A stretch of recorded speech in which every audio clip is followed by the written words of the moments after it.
السلام علیکم، آپ دیکھ رہے ہیں کے نیوز ایچ ڈی۔ میں ہوں حارث علی شاہ گیلانی۔ چلتے ہیں آج کی اہم خبروں کی طرف۔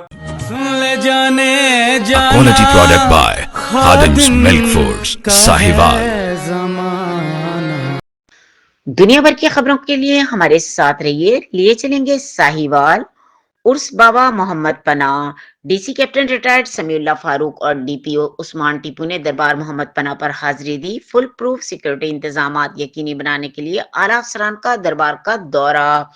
ڈی پی او ساہیوال محمد عثمان ٹیپو نے ڈپٹی کمشنر ساہیوال سمیع اللہ فاروق اور ممبر صوبائی اسمبلی ملک ارشد کے ہمراہ دربار بابا محمد پناہ کمیر کا دورہ کیا۔ دورے کے دوران عرس بابا محمد پناہ کے حوالے سے سیکورٹی انتظامات دیگر سہولیات کا تفصیلی جائزہ لیا گیا۔ عرس کے موقع پر زائرین کی جان و مال کے تحفظ کو ہر صورت یقینی بنایا جائے۔ ڈی پی او عثمان ٹیپو نے کہا کہ پارکنگ کے مناسب انتظامات کیے گئے ہیں تاکہ شہریوں کو کسی قسم کی دشواری کا سامنا نہ ہو۔